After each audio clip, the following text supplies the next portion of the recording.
picture. You can look.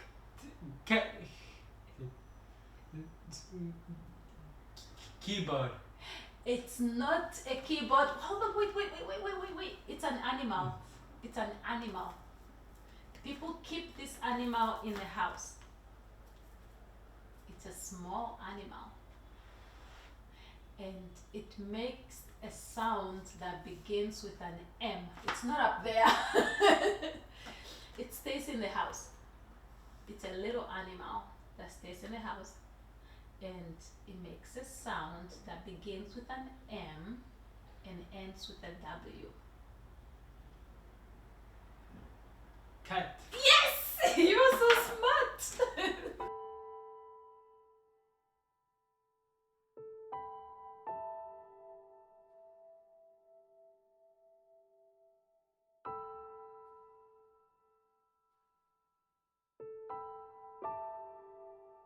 I will always remember the day my son was diagnosed with autism. The silence in the room, the sound from the faraway traffic, the expression on the doctor's face, and the tone of her voice. The words that changed our lives forever: severely autistic, lifelong disability, no cure, no hope. The sudden pain in my stomach, the sudden headache. I sat there feeling numb as I received information about my child's future, but my mind refused to accept it. I kept hoping it was a bad dream and I'll wake up, but I never did. The flood of strange mixed feelings. The relief to finally have an explanation for my son's unique different behavior. The devastating news that there was nothing that could be done to help my child with his behavior and challenges. At the time when my son was diagnosed, I had no idea what autism meant. I asked the child psychologist who diagnosed him to explain or define autism. She told me it meant my child would never learn to talk, read, or write, that he could never learn self-help skills, and this kind of kids usually end up in an institution. The last sentence felt like a sharp knife going through my heart. Something inside of me refused to believe her prediction about my child's future. I was angry. I was confused. When we left her office, I helped my son into his car seat. I looked him in the eye and said, "Tulonga, don't believe anything that woman said about you. She doesn't know you. There is nothing wrong with you. You will talk when you're ready, and you will learn to do anything you want if you want to." But he didn't respond or show any sign that he understood what I had just said to him. He just sat there with a blank look on his face.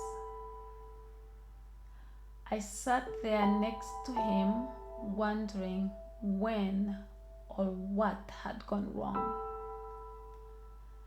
My son was born a healthy and happy baby. He was developing very well, but without any warning, in his second year, he changed. He spent most of his time running back and forth, making strange sounds and holding an object in one hand. He put everything in his mouth. Everything. He no longer asked for food when he was hungry. He didn't follow simple rules. and he had no sense of danger. This made taking him in public unsafe and overwhelming. He stopped responding to us, and he wouldn't come when we called his name. He became more interested in objects than in people. He didn't seem to know how to play with other kids anymore. He was more involved in his own world, and he became very rigid.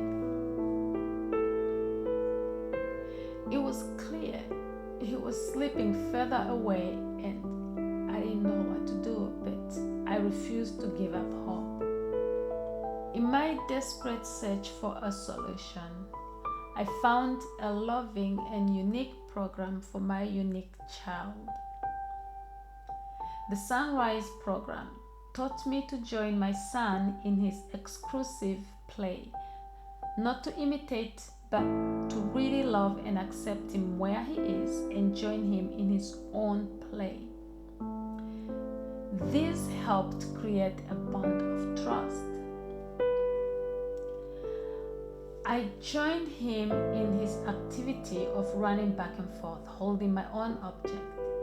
But after a few minutes of doing this and not seeing any changes, I stopped.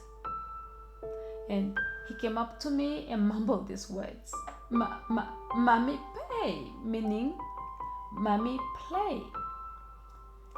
It was the first time he ever spoke to me in a meaningful way. He was 7 years old. My child wasn't learning in the traditional way he was taught, so I had to find a program that taught him in a way that was easier for him to learn. We used his motivation to challenge him, and he responded really well. He now uses language to communicate his needs. He loves and enjoys playing with us, and he continues to learn self-help skills every day.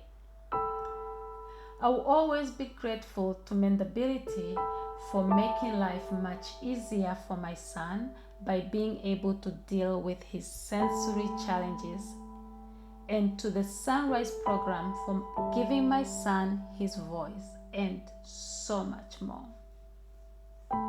Tulonga is not yet functioning at age level. We are still on the journey, but now I can see the light at the end of the tunnel. There is hope.